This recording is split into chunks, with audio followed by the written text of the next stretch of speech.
And if it's your first time here, it's my first time too. So if you want to get up and speak, maybe we should let you. I don't know. But I think they asked me to, so I probably better keep doing it. But it's here. We've waited a long time. Shayla and Marianne and I, we made it. We're finally here. And we're very, thank you. We're very grateful for your patience, because I don't know how y'all felt, but I know how we felt. It seemed to take forever for us to get here. We wanted to be here months ago, but as you may know, if you've ever bought or sold a house, it doesn't happen quickly, and you've got to find a buyer, and then you got to go through all the 30 to 45 days of waiting and inspections and all that kind of stuff and appraisals, and it just takes a while. So I thank you, my family thanks you for your patience in waiting for us to arrive. I also thank you, I'll thank you in advance for your continued patience as we get to know you and especially learn your names. You guys are lucky. You've only got to remember 4 names: David, Cher, Shayla, and our friend Marianne. And that's 4 names. We're trying to remember 150 plus names, and so that takes a while. I appreciate Howard getting everybody to do name tags this morning. That helps out. So again, I just thank you for your patience in advance, and just bear with us. If I don't remember your name, it's not because I don't like you. It's because I don't remember names well, and so I'm working on it, and we'll get better. We've been in town about 10 days now. A week ago Wednesday, we arrived. We closed on our house. All our household goods got shipped and put there, and a bunch of y'all came and helped us unpack those shipping containers. What took Cher and I and Marianne about 4 or 5 days to get loaded, with some other help from friends in Wichita Falls, what took us 4 or 5 days to get loaded into these big shipping containers, you guys unloaded in 45 minutes. So I mean, that's just a tremendous blessing to have. They say many hands make light work. It's a tremendous blessing to have that kind of help and support to get everything out. So thank you for doing that.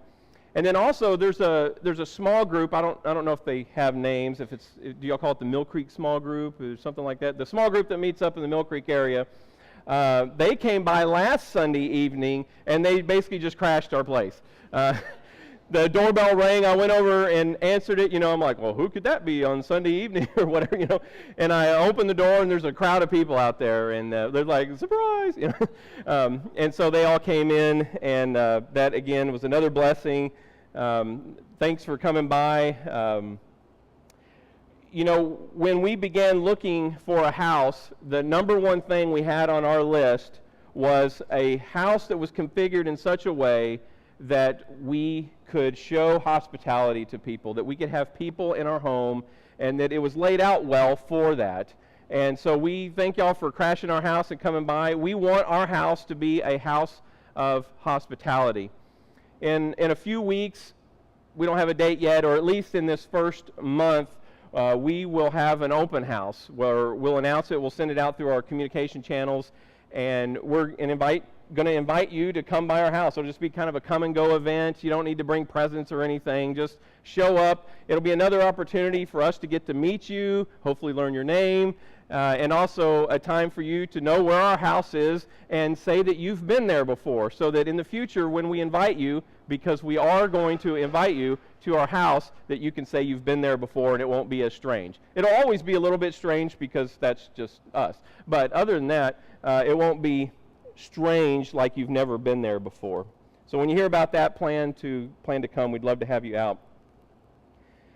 Now Cher and I, and again Mary Ann, we had that help unloading everything into our house, but then the work of unpacking and setting everything up had to start.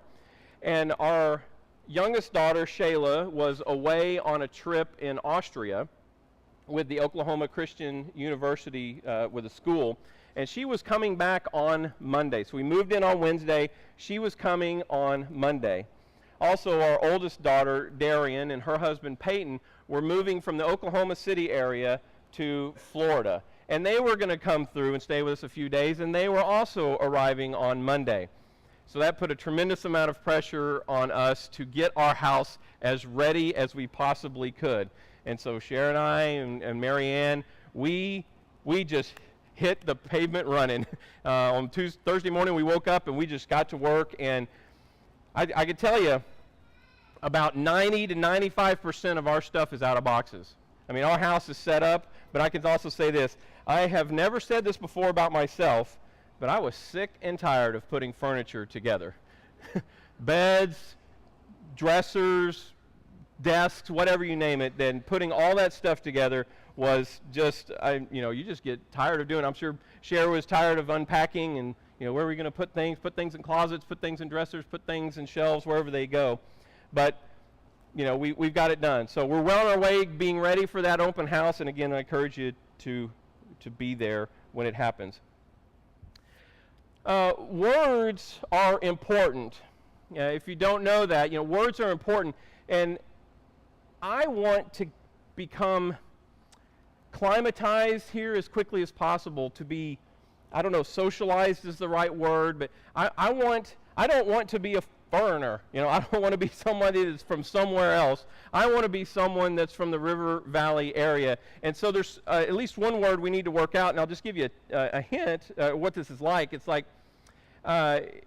Seattle. We used to live in the Seattle area. And y'all may know there's a market there. It's a place where they throw fish, right? And there's a gum wall. Last year, 2 years ago, they had to take all the gum down because engineers were afraid that there was so much gum on the wall that it actually might be pulling the wall down. So they took all the gum off.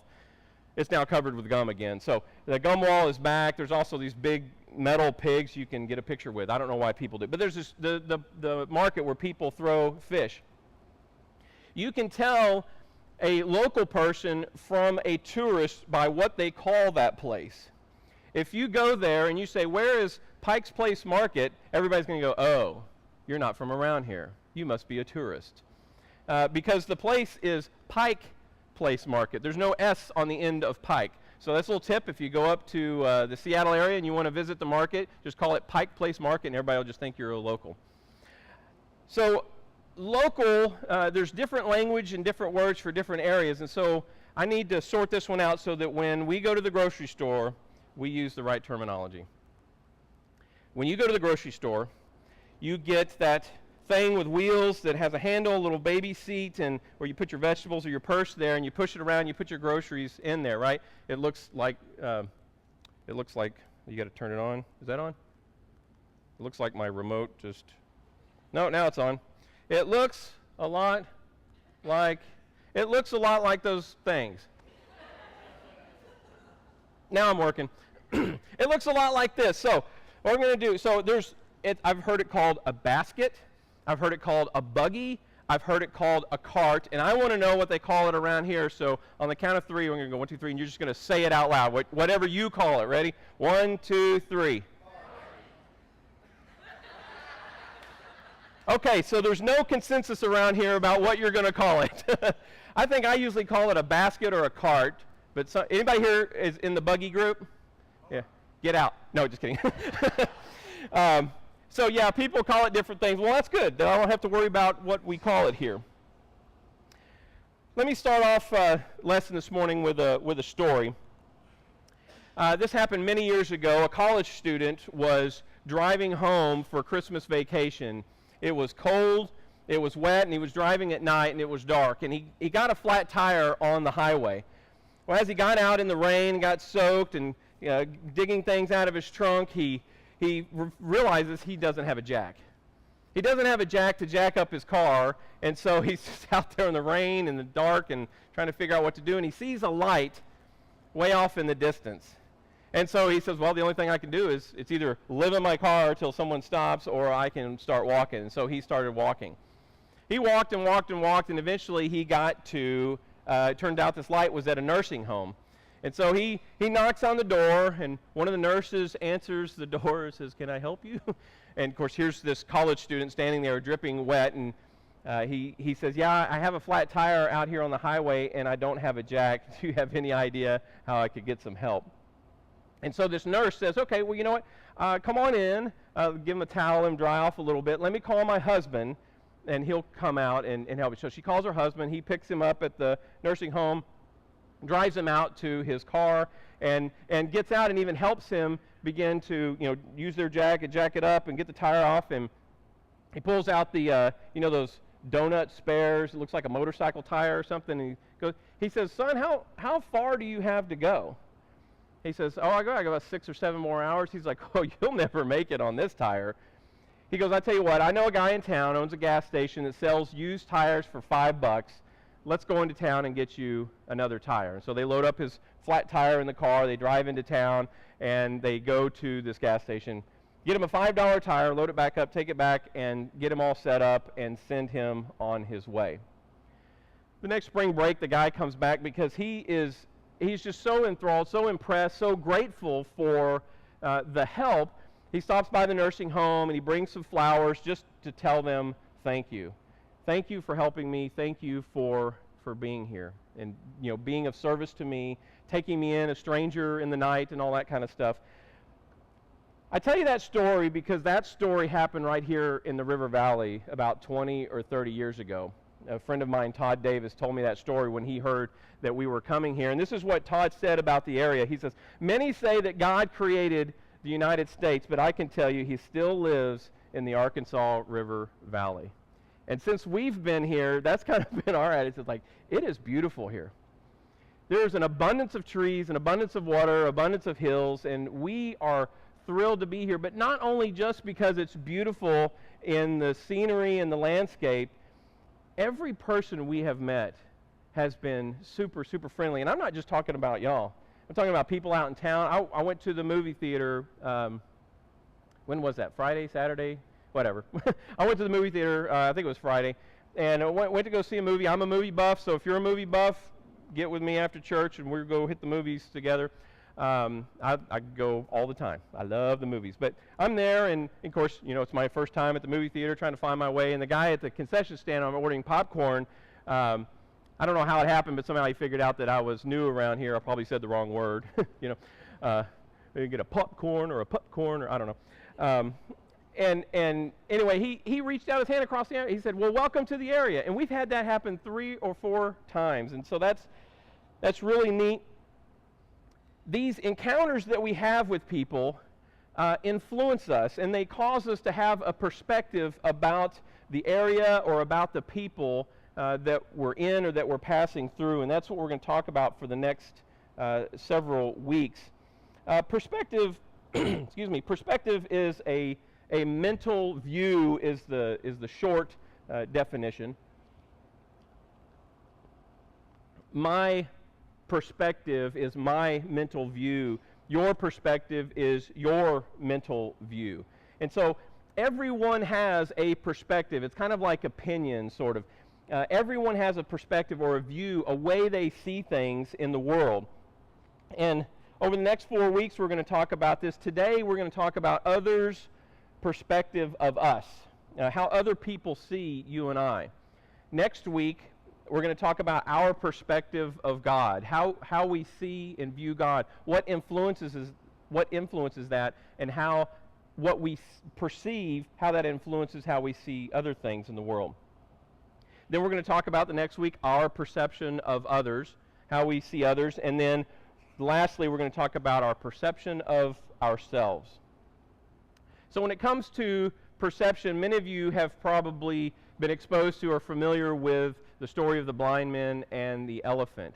It's an old parable that comes from something like 12 or 1500 BC, and it's not a biblical parable. It's not found in the Bible, but it originates from India, from a long, long time ago. So the story, basically how it goes is there's a group of men who encounter an elephant, and they've never seen an elephant before. They've never studied an elephant. They never heard of an elephant. And so they want to learn about this elephant.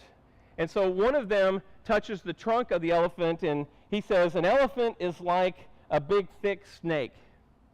Another person touches the tusk of an elephant, and it's hard and it's smooth. And he says, "An elephant is hard and smooth and pointed on the end, like a spear." Still another one touches the side of the elephant and says, "The elephant is like a great strong wall." One of the blind men touches the ear of the elephant and says, "An elephant is like a giant fan." And still another touches the leg of the elephant and says, an elephant is like a strong pillar or a tree trunk. And still another touches the tail of the elephant and says, an elephant is like a rope. Each of these people get a different perspective of an elephant, and all of these are partly true, but none of these tell the whole story of what an elephant is. And so in many ways I tell the story and we talk about perspective because it is good and it is healthy to recognize our own limitations in our own perception. In the matters of the divine, if we're talking about God, Jesus, and the Holy Spirit, our perspective is limited. In matters of faith, we do the best we can, but our perspective is limited. In matters of life, we're also limited. Paul talks about this, in 1 Corinthians, it's already up there. Paul talks about this in 1 Corinthians chapter 13. It's the love chapter, and I love that chapter. Okay. You'll hear me say frequently throughout the years that this is my favorite verse or one of my favorite verses because I have a lot of them. But 1 Corinthians chapter 13, the love chapter, there's an introduction, and then in verse 3 or 4 it starts with love is patient, love is kind. You're probably familiar with that a little bit. But down in verse 8 through 12, towards really verse 12, Paul is the author here, and he says, "For now we see in a mirror dimly, but then face to face. Now I know in part, then I shall fully know." And then he talks about earlier, what is then? Then is, he says, when perfection comes. And there's some debate on what does he mean when he says perfection comes, and we'll cover that in another lesson another day. But what I want to highlight right now is what Paul is saying. And first of all, who is Paul? Paul is one of the apostles. Paul is the apostle that he's on the road to Damascus and he is persecuting Christians. He has letters from officials to go have people arrested, thrown into prison, possibly tortured, maybe even killed. Paul is against the church, he's against Jesus, and he is actively pursuing to persecute those who want to follow Jesus. On the road to Damascus, the resurrected Christ, this is after Christ has been dead for a while and resurrected, the resurrected Christ appears to Paul on the road. Paul is blinded, everyone's thrown down, and Paul hears a voice, "Paul, Paul, why do you persecute me?" And from that moment he's blind, and he's blind for 3 days, and 3 days later he gets his sight back. And he's a changed man. I would be a changed man if I encountered the resurrected Jesus literally standing in front of me, and his brilliance was so bright that it blinded me, and I didn't have my sight for 3 days. And then through a miracle of being touched by someone else, that my sight is then instantly restored. Paul ends up becoming the great proclaimer of the gospel message, of Jesus' death, burial, and resurrection for our sins. And he ends up being the author of more than half of our New Testament. So much of our New Testament Paul has written. And so this Paul, this guy who has encountered Jesus, who has become the biggest advocate for Jesus, who has written so much about Jesus, for which we take so many lessons from about Jesus, he says, "I know in part. I only know in part. There will be a day when I will fully know, but right now, I only know in part." Paul recognizes his limited perspective. As good as his perspective may be, it is limited.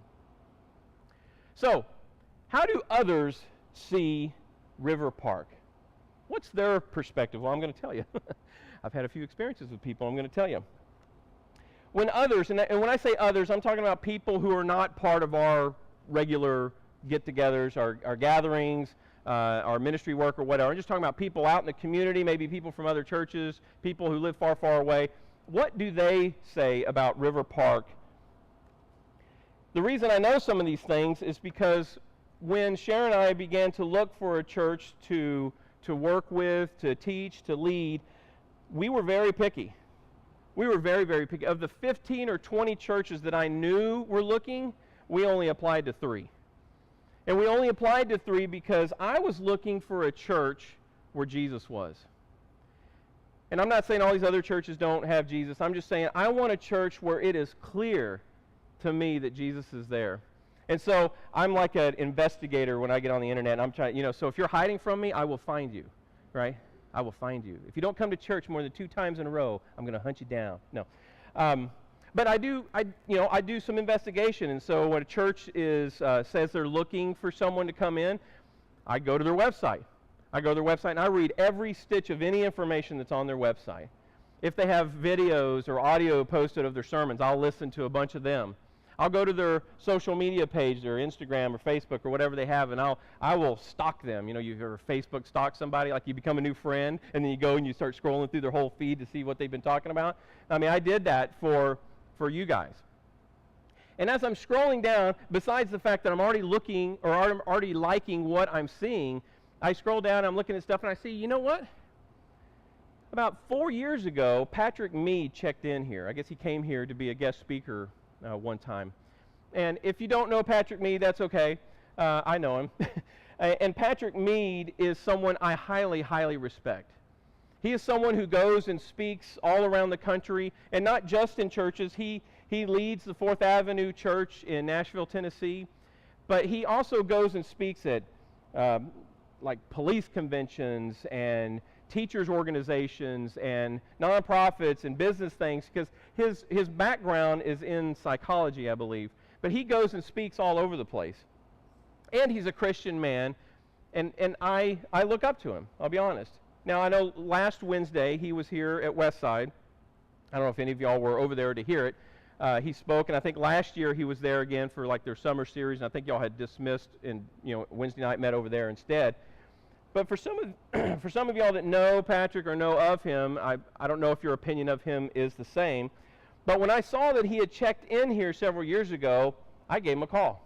I said, "Hey, Patrick, I saw that you checked in to River Park several years ago. What can you tell me about him?" And this is a quote. This is what he said. He says, "They are good people. They stay in touch with me, and I know several who attend there. They are more open-minded than many churches I've encountered." And so to me, again, that was another big positive message to hear from someone whom I respect and someone who I know has traveled around and seen a lot of churches. At our last church in Wichita Falls, if anybody's listening or watching this, shout out to my peeps in Wichita Falls, Texas. We have a couple here, Randy and Kathy Rogers, if y'all got to meet them. They attend the church that we were at there, and they were passing through, so they spent the night with us, and they're here this morning, so welcome them as you meet them. But there's another person there. His name is Jim Russell, which is funny. There's no relation. David Russell, Jim Russell, no relation. Russellville, haven't figured out if there's a connection there. I'm hoping so. I think there may be some land we can claim here, maybe.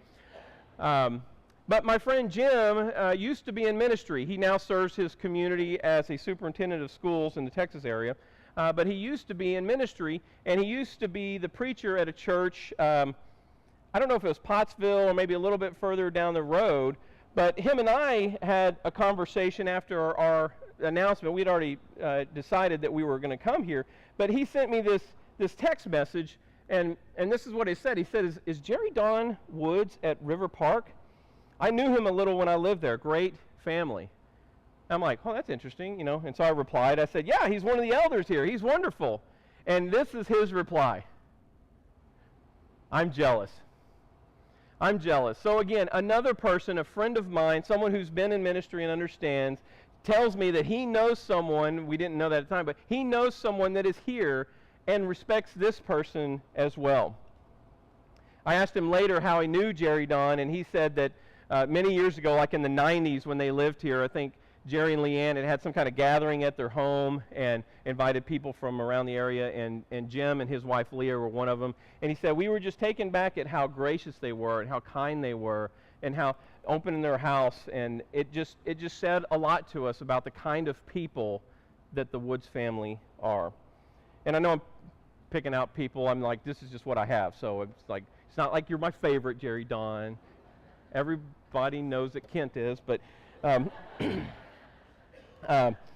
we also, little things. There's people we met around town. Josh Stroud was our realtor and helped us find a wonderful house. And as I'm working with people on the phone, like I'm talking to the inspector, and he's telling me all about the house, and he says, "Who's your agent again?" I said, "Oh, it's Josh Stroud." He goes, "Oh, man, Josh, man, I like that guy. He's a solid guy. That's someone you can count on." Again, another positive report from someone.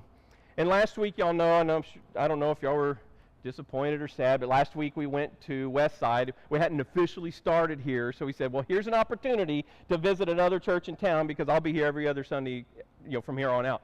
And so we went to Westside, and I know Tim a little bit through ministry connections and stuff like that, but things I heard from Tim before we came here, and then when we were there last week, they were gracious. They announced us in class, and they announced us in the worship assembly, which was like, yeah, thanks.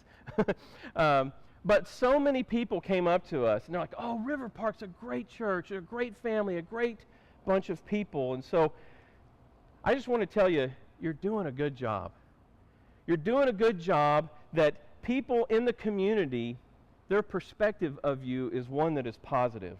One that says there's something good going on there, and that is a good thing to have. Proverbs 21 tells us that a good reputation is more than silver and gold. It doesn't matter how nice our building is, how comfy our seats are, personally, what my house looks like, what kind of car I drive. I can have the nicest car, the nicest house, the nicest whatever, and if I have a sorry reputation, it really doesn't matter. I can live in not the nicest house and not drive the nicest car, and maybe the church isn't the nicest church, whatever it may be, but if I have a reputation in town of being a solid guy, someone that can be counted on, then that goes a long way with people. There's several other verses that talk about having a good reputation. 1 Timothy 3 says that elders should have a good reputation, and what I love about that is a good reputation with those outside the church. It's not just great to be liked here. That's easy because we all like each other. We're probably very similar to each other. It's people out in town, if they have a good reputation, then that is something that an elder should have.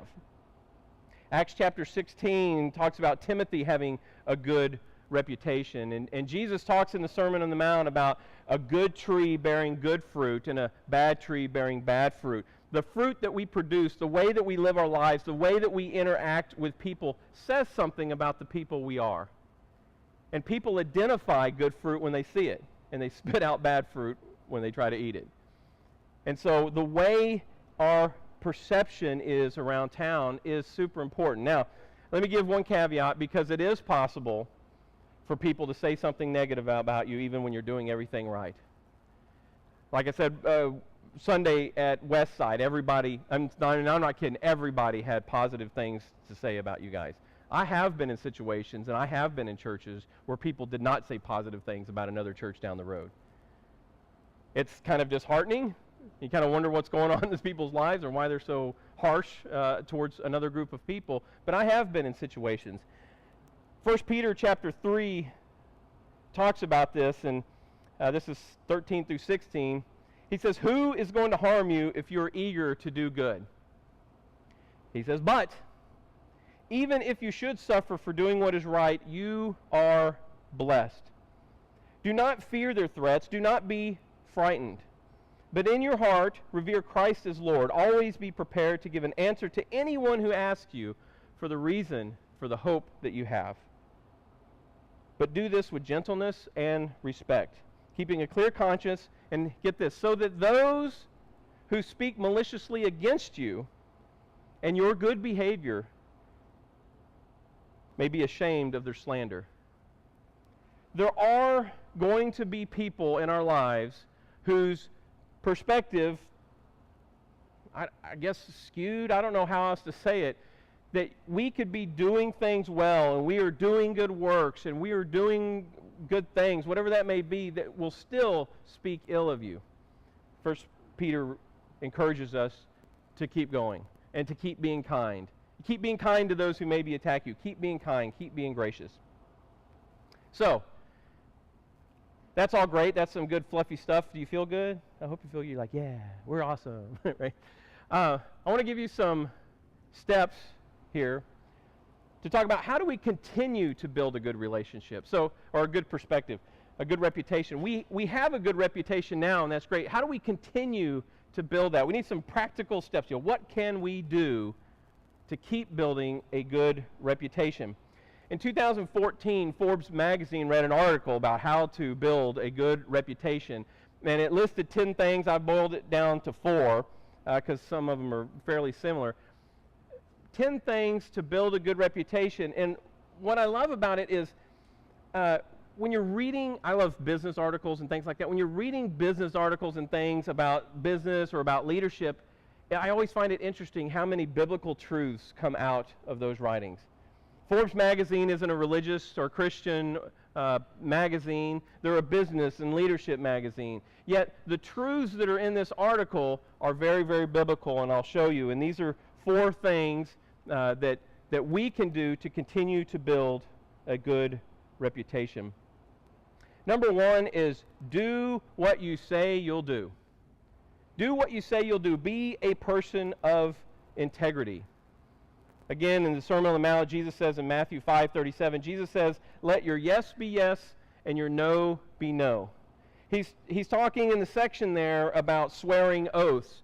And the whole idea is that you are a person of integrity. You're a person who, when you speak truth. When you say you're going to do something, you follow through with it. And swearing on a stack of Bibles or your mother's grave or the temple in Jerusalem or whatever they would do back then, swearing on that will add absolutely no value to your word because you're already known as a person of integrity. There's no reason to swear on more things to get there. So do what you say you'll do. Be a person of integrity. Number 2, go out of your way to help others reach their goals and make other people look good. Look, when you make someone else look good, they go, "I like you," right? You ever had someone make you look good? They say something really nice like Jerry Don did a while. I'm like, I like Jerry Don better than I did earlier when I was like, maybe Jerry Don's my favorite now. But when someone says something nice about you or they encourage you or it makes you feel good. And you like that person. It says, I respect that person because they've shown me some favor. Philippians 2 says it this way, "Do nothing from selfish or empty conceit, but with humility of mind regard one another as more important than yourselves. Do not merely look out for your own personal interests, but also for the interests of others." Paul there is telling us to consider the needs of others above our own. Number 3, go a step beyond what is expected. This is the go the extra mile rule. Again, in the Sermon on the Mount, Jesus says, "Whoever compels you to go 1 mile, go with them 2." And it doesn't mean if you, let's say you're in a team of 10 people, it doesn't mean you have to do your job and the other 9 people's job too. I got to just do everybody's job. That way I'll go in the extra mile. It just means if this much is expected of you, do this much. If you're asked to do a job, and it doesn't matter if you're getting paid or if you're volunteering, I'll tell you honestly, I think it's more important when you're volunteering. When you're getting paid, if you don't do your job well enough and you continue to not do your job, what's going to happen? You're going to end up getting fired, right? They're going to say, "Well, you're not doing your job. We're paying you to do something and you're not doing it. Off you go." So there's this consequence. When you're volunteering, the only consequence is your reputation. The only consequence is your reputation. So when you're volunteering, whatever is asked of you, whatever you've agreed to, back to the first one, be a person of integrity, do whatever. Just do a little bit more. And number 4, get engaged with your community. All of these come from this Forbes magazine article, but all of these are biblical truths. In Acts chapter 20, we're reminded of the words of Jesus when he tells us, he says, "It is more blessed to give than it is to receive." We're to use our talents to bless others around us. We're not to bury them like the parable goes of the people with money, but whatever we're skilled at, whatever personal possessions we have, whatever time we have to give, we're to bless others with that. And through that, we engage with our community, and again, it builds a positive reputation with others. And having a good reputation, I'll tell you, is more than just coming to church on Sunday morning. And I'm not accusing anybody of everything. I just want to make sure we understand. A good reputation as a Christ follower, as a Jesus follower, is much, I don't know how else to say it, much more than coming to church on Sunday mornings. Jesus is interested in people who follow him and in their everyday life. It is how our reputation as a Jesus follower involves how we engage with everyday people in everyday life. Let me say that again. Our reputation as a Jesus follower involves how we engage everyday people in everyday life. Doesn't matter where you meet them, what you're doing. What matters is how you engage with them.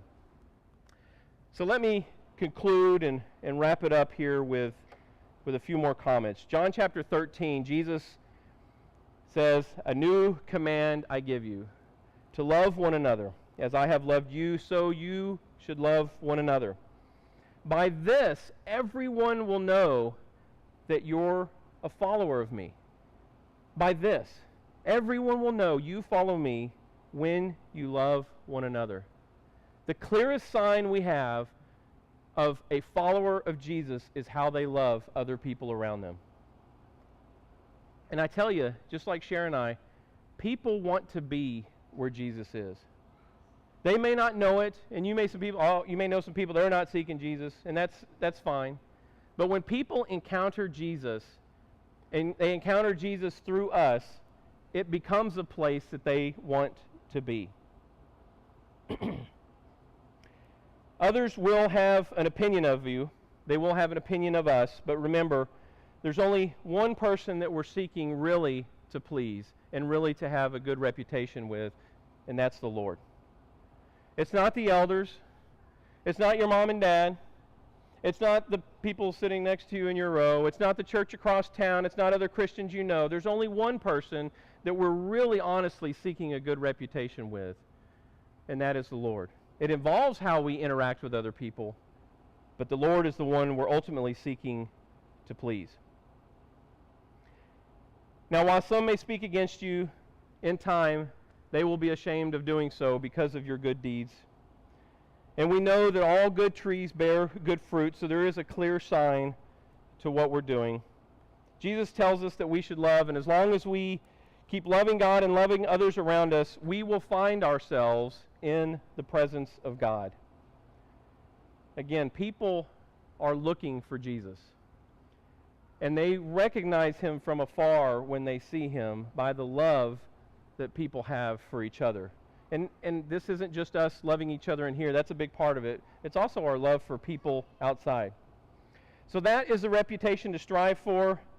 That is the perspective that we want people to have of us. So I encourage you this week to think about your perspective and think about ways that you can improve your reputation. You've got a good one now, but to keep working on it so that people will see that you walk with Jesus, because where Jesus is where other people want to be also. The elders are going to be, there's some in the back. If you have a need, if you have a prayer request, if something else that I don't even know what it might be, but I want to let you know that they're there, and we'll stand up and we'll sing a song here. If I got it.